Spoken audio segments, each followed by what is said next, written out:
광주 동구청장이 추가로 선거법을 위반한 정황이 드러나 구속영장이 청구됐습니다.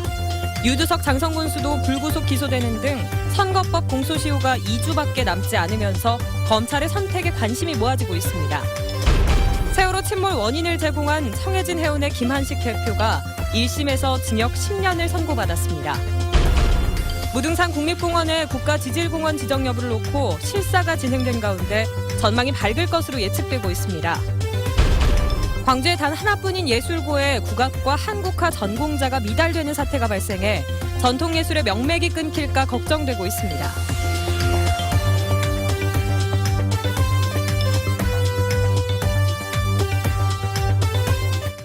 여러분 안녕하십니까? 앞으로 2주 뒤면 선거법 위반 사범에 대한 검찰의 공소시효가 끝납니다. 수사를 받아온 단체장들이 그래서 바짝 긴장하고 있습니다. 노희용 광주 동구청장은 구속될지도 모르는 상황입니다. 송정근 기자 연결해서 자세한 소식 알아보겠습니다. 송 기자, 검찰이 사전 구속영장을 청구했는데 민선 6기 들어서는 처음 있는 일이죠? 네, 노희용 동구청장에 대한 영장 청구가 전국 첫 사례입니다. 검찰은 노 구청장이 지난해 추석을 앞두고 주민 200여 명에게 인삼과 과일 등 1억 2천만 원어치의 선물을 돌린 혐의를 적용했는데요. 이와 관련해 압수수색과 고강도 조사를 마친 뒤 증거인멸 우려가 있다고 보고 노 구청장과 측근 박모 씨에게 사전 구속영장을 청구했습니다. 노 총장은 이미 다른 건으로 선거법을 위반한 사실이 확인돼 1심에서 당선 무효형을 선고받은 상태입니다. 네, 그렇군요. 노희용 청장이 난처하게 됐군요. 그렇습니다. 노 구청장은 오늘 오전까지 정상 집무를 하다 사전 구속영장 청구 사실이 알려진 오후부터는 휴가를 낸 것으로 파악됐습니다. 압수수색 뒤부터는 휴대전화를 가지고 다니지 않아 측근들과도 연락이 되지 않고 있는데요. 내일 영장실질심사에서는 모습을 드러낼 것으로 보입니다. 자진 사퇴 가능성에 대해서는 아직 알려진 바가 없습니다. 공소시효 만료일이 이제 얼마 남지 않았는데 수사받고 있는 단체장이 지금 여러 명입니다. 네, 공소시효 만료까지는 약 2주 정도가 남았는데요. 그래서 검찰의 움직임도 빨라지고 있습니다. 유두식 장성군수와 김성 장흥군수는 이미 선거법 위반으로 기소가 된 상태고요. 장성군수는 주변인 3명과 함께 기소됐는데 주민들을 모아 식사를 제공하고 식사비라며 돈을 지어준 혐의 등입니다. 또 김철주 무안군수 역시 주민에게 돈을 준 혐의로 검찰 수사를 받고 있습니다. 네, 광주시장과 전남지사도 선거법 위반 혐의를 받고 있는데 어떻습니까? 검찰이 기소할 것 같습니까? 네, 아무래도 광역단체장이다 보니 검찰이 신중한 검토를 하고 있습니다. 두 사람은 사전 선거운동을 한 혐의를 받고 있는데요. 선거 위반 혐의를 확실히 입증할 증거를 확보하느냐가 기소 여부를 결정할 것 같습니다. 검찰은 윤 시장에 대한 기소 여부를 이번 주 말이나 다음 주 초쯤 결정할 예정인 것으로 알려졌습니다.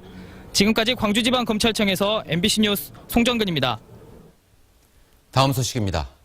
전남의 학생과 학부모들이 밥 문제로 오늘 하루 애를 먹었습니다. 학교 비정규직 파업 때문인데 도교육청이 문제 해결에 의지를 보여야 한다는 지적도 있습니다. 양현승 기자입니다. 점심시간, 전남의 한 초등학교. 평소 식사 준비로 분주해야 할 급식실이 텅 비어 있습니다. 식단표도 없습니다. 학생들에게는 밥 대신 빵과 음료가 지급됐습니다. 빵 맞았어요. 빵 맞았어? 근데 엄마가 도시락도 싸줬네? 이거 엄마가 왜 싸주신 거야? 빵만 먹지 말라고. 전국 단위 학교 비정규직 노조의 총파업에 전남에서는 전체의 14%인 1000여 명이 참여했습니다. 절반 이상이 학교 급식 관련 노동자들. 전남의 144개 학교에서 급식 대신 도시락을 싸오거나 간식 제공이 이루어졌고 단축 수업이나 현장 체험을 실시하기도 했습니다. 학교 비정규직 노동자들이 요구하는 건 급식비와 위험수당 지급 등 임금 인상입니다. 임금이 없는 방학은 보릿고개와 다름없고 10년까지만 인정되는 근속수당도 문제라고 목소리를 높이고 있습니다. 예산이 어렵다고 하는 사실 알고 있습니다. 그래서 요거를 100% 지금 다 얘기하고 있는 것이 아닙니다. 적어도 이 차별을 해소하기 위한 최소한의 조치를 요구하고 있는 것입니다. 협상이 계속되고 있지만 학교 비정규직 노동자들의 전체 요구를 도교육청이 받아들이기는 쉽지 않은 상황입니다. 공무원 기본급 인상에 따라 당장 내년에 필요한 55억 원도 정부가 일부만 메워주는 상태에서 노조 요구까지 받아들이면 200억 원이 더 필요하다는 겁니다. 노조 요구안을 수용했을 때 굉장히 자체 예산이 또 추가 편성돼야 되기 때문에 많은 부담으로 작용하고 있습니다. 저희 같은 경우에는 광주보다도 학교 비정규직 수요가 굉장히 많기 때문에 노조 규모가 전남보다 더 큰 경기도를 비롯한 5곳은 이미 협상에 매듭을 지은 상태. 사태 해결 여부는 결국 전남도교육청의 의지에 달려있다는 지적입니다. MBC 뉴스 양혜승입니다. 무등산 국립공원이 국가지질공원으로도 지정되면 얼마나 좋겠습니까? 지정 여부를 결정하기에 앞서서 오늘 마지막 실사가 있었는데 전망이 밝다고 합니다. 정용욱 기자가 취재했습니다. 8,500만 년 전인 중생대 백악기 시대에 형성된 무등산 주상절리대는 면적이 11제곱킬로미터 이상으로 세계 최대 규모를 자랑하고 있습니다. 특히 도심에 위치하고 해발고도 750m의 내륙 산상에 위치해 전 세계적으로도 희소성이 높습니다. 무등산의 지질자원이 유네스코 세계 지질공원으로 지정될 수 있도록 하기 위해 먼저 국가지질공원이 추진되고 있습니다. 오는 27일 환경부의 최종 결정을 앞두고 마지막으로 현장 실사가 진행되면서 국가지질공원 지정이 초읽기에 들어갔습니다. 대개 분위기는 무등산권 지질공원을 인정하는 가능성이 있는 그런 분위기였다고 말씀드릴 수 있습니다. 국가지질공원으로 요청된 곳은 무등산은 물론 유네스코 세계 자연유산 잠정 목록에 오른 화순서유리 공룡 화석지와 담양 가사문화 유적관 등 총 246제곱킬로미터에 이릅니다. 무등산 국립공원의 3배가 넘는 면적입니다. 세계 지질공원이 되면 무등산의 브랜드 가치를 국제적으로 인정받고 관광 자원으로서 경제적 파급 효과가 매우 커집니다. 물론 당의 지역의 브랜드와 국가 브랜드를 상승시킬 뿐만 아니라 나아가서 전 세계인의 보물이자 전 세계인이 찾아오는 하나의 새로운 명물로 탈바꿈될 것입니다. 국내에서 현재 유네스코 세계 지질공원으로 지정된 곳은 제주도 단 한 곳뿐입니다. 무등산이 국가의 명산을 넘어 세계적 명산으로 거듭나기 위한 첫 단추의 결과가 일주일 뒤면 판가름 납니다. MBC 뉴스 정용욱입니다. 광주와 화순을 잇는 국도 29호선이 내일 오후 4시부터 전면 개통됩니다. 이번에 개통되는 구간은 광주 동구 내남동에서 화순군 화순읍 대리까지 5.7km 구간으로 착공 6년 만에 완공됐습니다. 익산 국토관리청은 광주에서 장흥이나 벌교 등으로 가는 차량들이 화순 시가지를 거치지 않기 때문에 소요 시간이 단축되고 교통 흐름도 개선될 것으로 전망했습니다. 광주에 단 하나뿐인 예술고에 국악과 한국화 전공자가 부족합니다. 올해도 지원자는 정원에 미달이고 이러다가 전통예술의 명맥이 끊길까 걱정입니다. 때마침 오늘 지원자들이 실기시험을 치른다기에 현장에 제가 다녀왔습니다. 실기시험이 진행 중인 학교에는 긴장감이 돌았습니다. 순서를 기다리는 지원자들도 소리를 죽여가며 조용히 연습하고 있었습니다.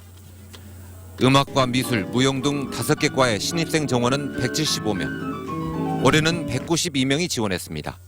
그런데 국악과와 한국악과는 지원자가 정원에 한참 미달입니다.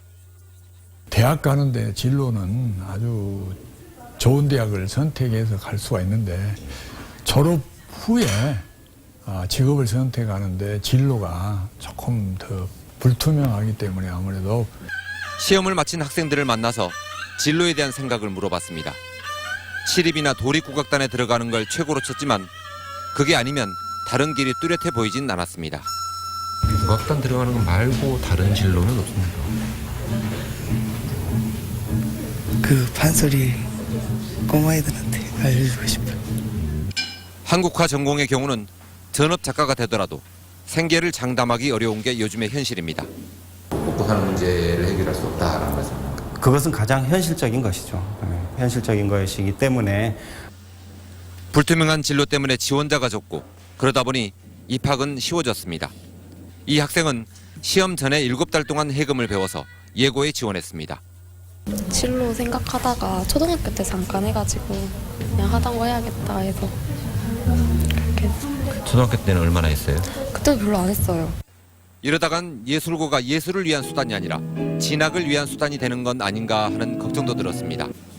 예술계에선 말로만 예향 광주다, 문화수도다라고 자랑할 게 아니라 전통을 잇는 예술가들이 지원도 받고 대접도 받는 풍토가 만들어져야 젊은이들도 관심을 갖게 될 거라고 말하고 있습니다.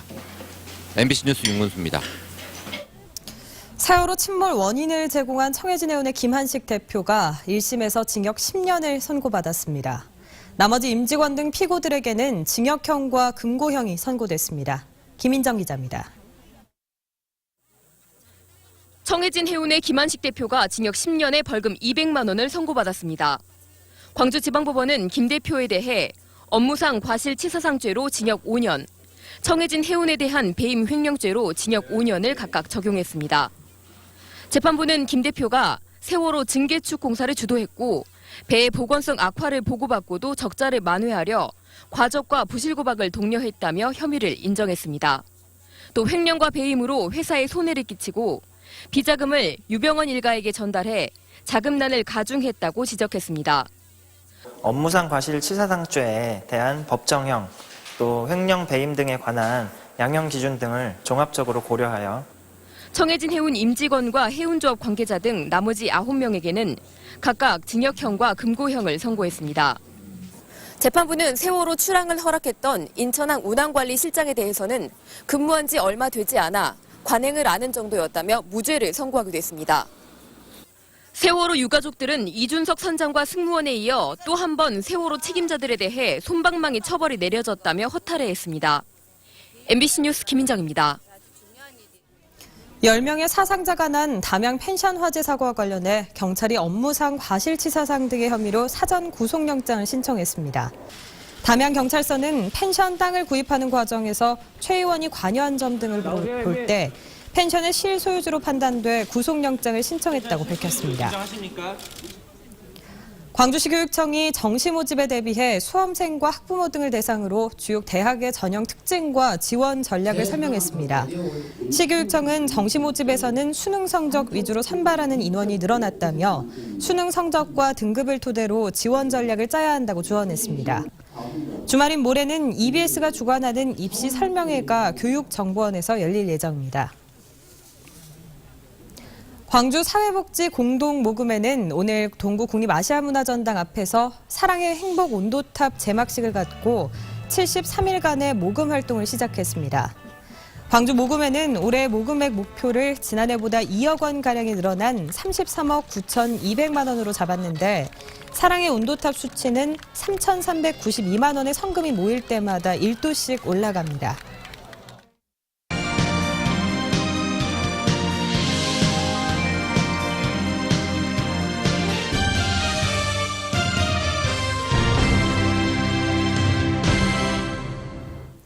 광주시가 한미합작 3T 컨버팅 사업, 이른바 겜코 사기 논란 사건을 조사하기 위한 시민위원회를 구성했습니다.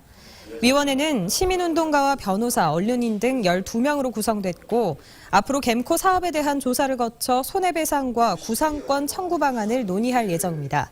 하지만 겜코 사건이 감사원 감사에 이어 재판이 진행 중이어서 뒷북조사라는 비판과 함께 증인 출석을 요구할 법적 근거가 없어 조사가 제대로 이뤄질지 미지수입니다.